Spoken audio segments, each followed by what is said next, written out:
Good morning, everyone, and welcome to the class.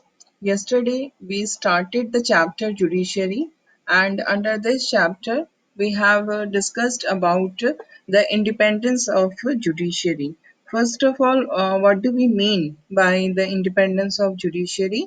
And then we discussed why is it necessary for the judiciary to be independent. And in this regard, the very important thing is that the democracy can be the democracy can be meaningful only because of the impartial and independent role of judiciary, because democracy is based on the principle of rule of law.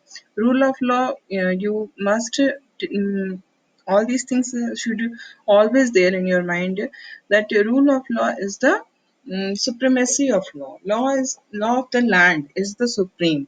No one is superior than the law, and this supremacy of law is maintained by the judiciary, and that is why the role of the judiciary is so much important. That is why we need the judiciary to be independent.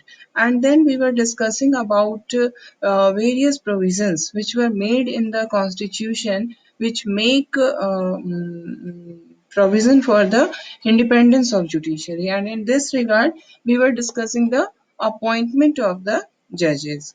uh, for the judges are appointed, be it the judges of the Supreme Court or the judges of the High Court.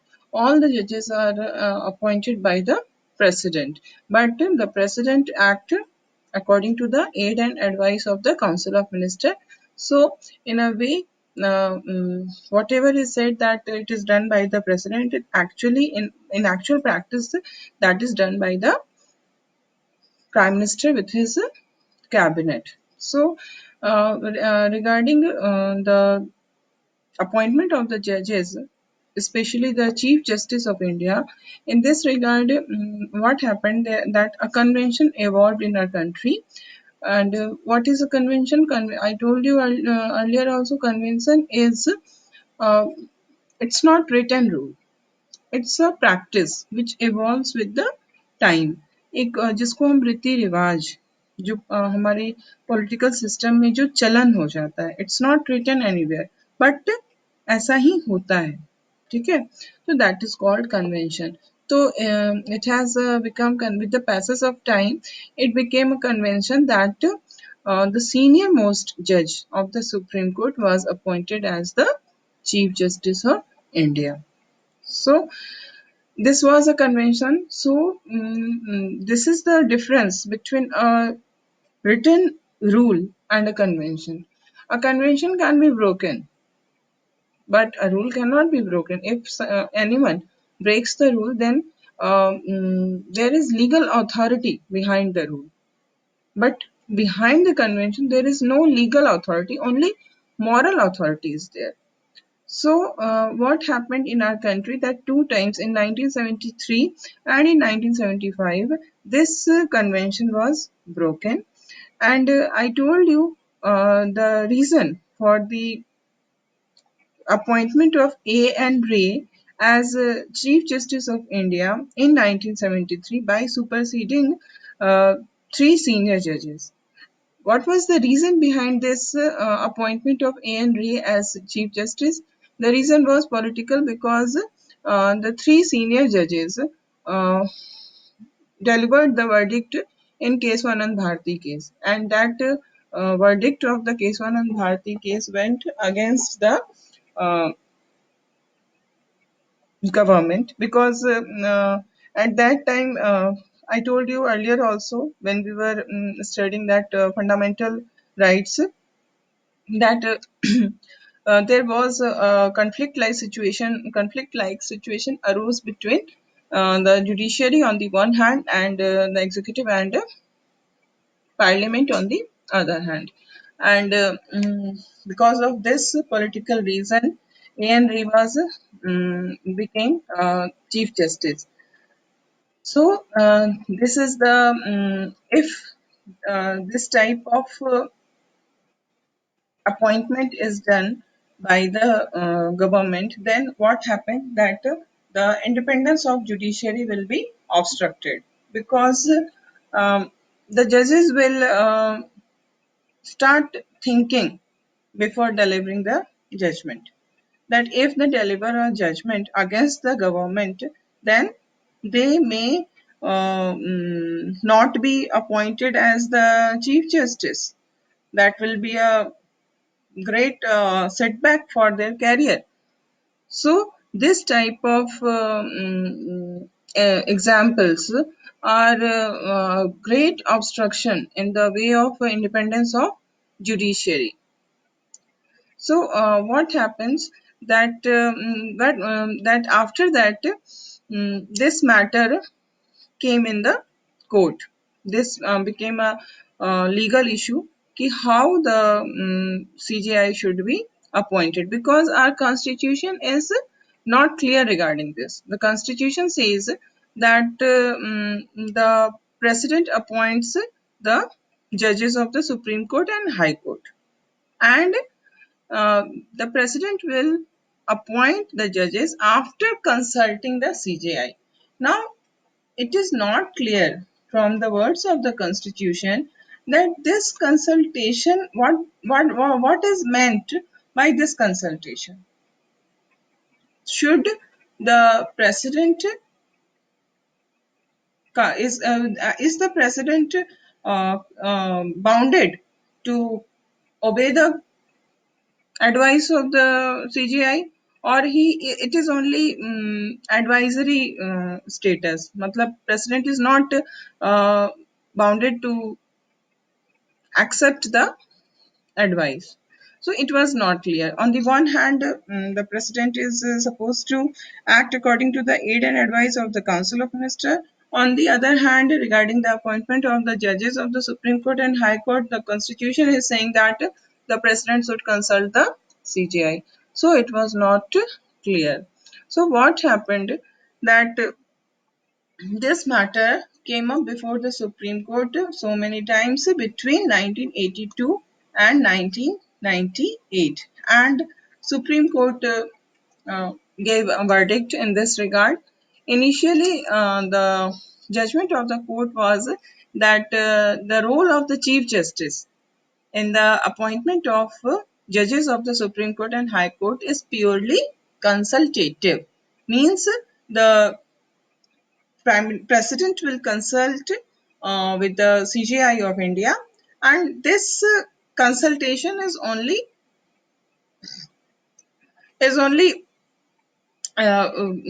for the purpose of consultation. Means the suggestions given by the CGI is not bounded on the president. President is not bound to obey the advice of the Chief Justice of India. The court was This was the verdict of the court initially, but later it changed its view, and it took the view that the opinion of the Chief Justice must be followed by the President. So initially, the view was that no, the CJI will give suggestion to the President, and President may obey the suggestion or may not obey the suggestion. Totally the it is totally the desire of the president to obey the consultation or not.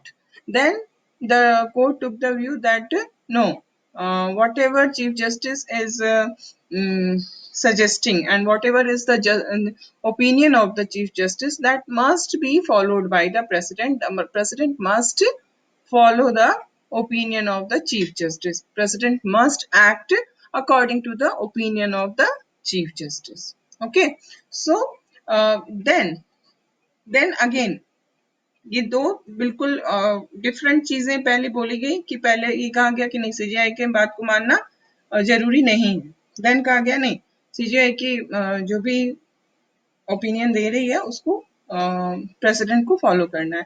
Finally क्या किया गया, एक बिल्कुल ही novel procedure अपनाया गया. Novel procedure means बिल्कुल ही नया. And what was this novel procedure?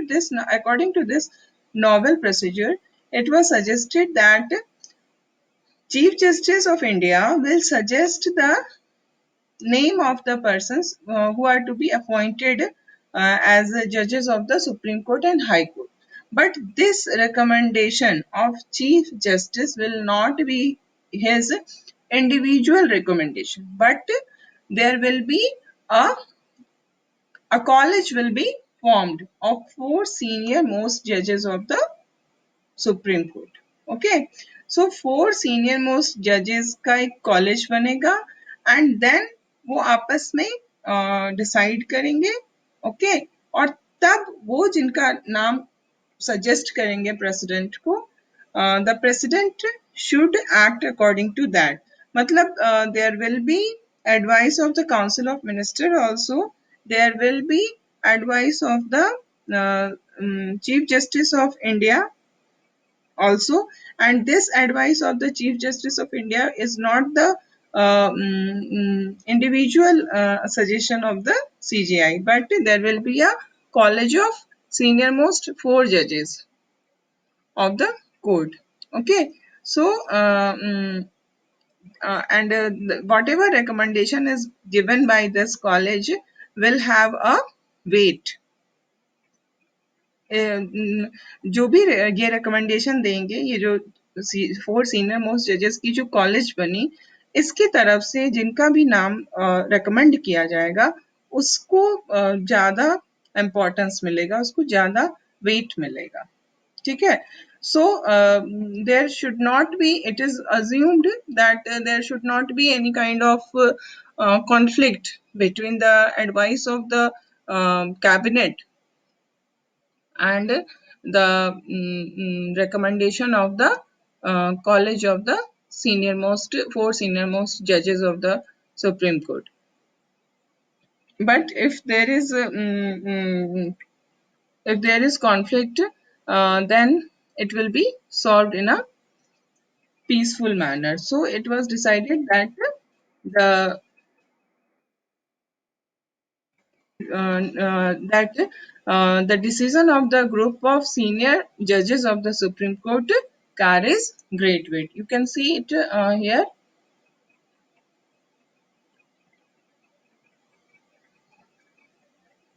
In matters of appointment, the decision of the group of senior judges of the Supreme Court carries greater weight. Okay, so this was done in order to make the appointment of the Chief Justice of India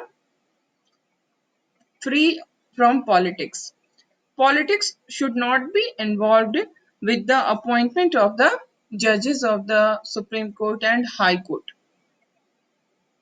Okay, because if politics start to get involved in this appointment, then what happened? The judiciary will, instead of becoming independent, it will become committed. That was the aim of the government of Mrs. Indira Gandhi. She wanted that the judiciary should be committed. Instead of independent, it should be committed. Committed towards the government. It should deliver judgments in favor of the government. So that अगर ऐसा कुछ होता है if the judiciary is committed then there will be end of democracy there will be end of rule of law so it is very much important to protect this independence of judiciary and for that purpose these important verdicts has been given by the judiciary regarding the appointment of the judges so now we will coming to another point that is removal of the judges okay so judges judges of the supreme court and high court cannot be removed matlab they can be removed it's not that they have a retirement age and before that retirement age they can never be removed they can be removed but the process of removal is very difficult it is not easy to remove any judge of Supreme Court or High Court. It's not easy to remove them from their post. Okay, He can a judge of a Supreme Court or High Court can be removed only on the ground of proven misbehavior or incapacity. On what ground a judge of Supreme Court or High Court can be removed? The ground is proven misbehavior or incapacity. Okay, these are the two grounds. And then a motion containing the charges against the judge must be approved by special majority in both houses of parliament. Suppose a proposal to remove the any judge of Supreme Court or High Court has been moved, and this proposal of removal should be can be started only on the ground of proven misbehavior and or incapacity. Okay, and when a motion is moved, it a motion of removal of the judges has been moved, then this motion must be approved by a special majority. We have discussed this special majority in earlier chapters also when we were discussing the electoral politics. Special majority means two-third majority of the members present and voting plus simple majority of the total membership. If there are 100 members, suppose total membership is 100, then what will be the special majority? Special majority will be simple majority of 100, that is 51, and two-third majority of the present and voting. Suppose in 100 there are only 60 uh, members are present. Okay, 60 members are present and voting. So we have to calculate two-third of 60. 3 to the 60, 20 into 2, it will be 40, isn't it? Uh, two-third of 60, it will be 40, isn't it? So the answer will be 40. For a special majority, there will be need of 40 votes. But only two-third majority of present in voting is not enough. There is also needed a simple majority of the total membership, which should be 51. So if the proposal gets 45 votes, then it won't be cannot be passed. Why it cannot be passed? Because it is lacking simple majority. So the process is very difficult. Okay, so removal of judges is a very difficult procedure, and unless there is a general consensus among members of the parliament, a judge cannot be removed. For the removal of the judge, it is very much important that now, there is a type of consensus. All members are in favor of the removal of the judge. Then only it is possible. Okay, and in this we are seeing that in the appointment of the judges, the important role is being played by the executive. But when we are seeing the removal of the judges, in this removal we are seeing that the important role is being played by the legislature. The executive has no role to play in the removal of the judges. So this why this type of arrangement has been done by our constitution makers, because they wanted to ensure balance of power. Okay, and they wanted to ensure independence of judiciary. In this way, what is happening that if executive has the power to remove the judges, then what happened that they are dependent on executive for both for appointment as well as removal. So it will hamper the independence of judiciary. So our constitution makers has planned it in such a way that it will ensure balance of power among the all the organs of the government. Okay, and if we see in the practical practice that there was one occasion when removal of a judge of Supreme Court came up for consideration before the parliament, but it was the removal process was started, the motion of the removal was started, but it could not uh, passed. Why? Because it, though it got two-third majority, but it could not got the simple majority of the total strength, and that is why the judge, removal motion of the judge cannot be passed. In this example, which I was telling you, it was just an imaginary situation. In this also we saw that the motion was passed by two-third majority, special majority. Two-third majority to mil gaya, but it is not able to get the simple majority, and that is the reason it could not be passed. And the same thing happened when there was a removal motion was passed in parliament in the year 1992 against the Justice V. Ramaswamy. Okay, it was the only incident of the removal motion of a judge.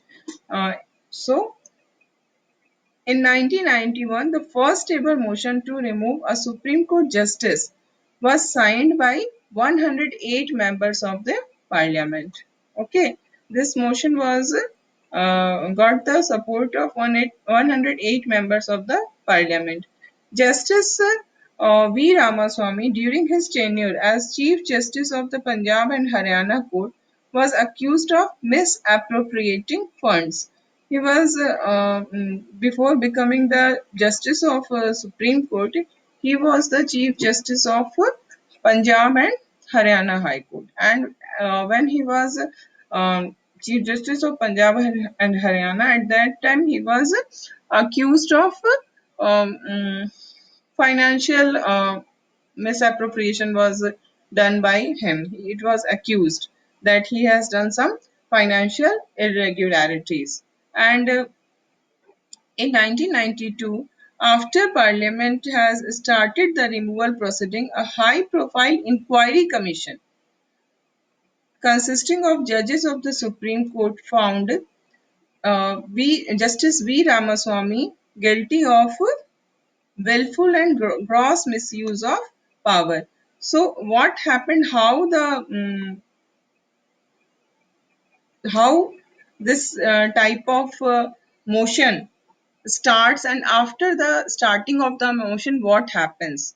So the motion started in the parliament, and after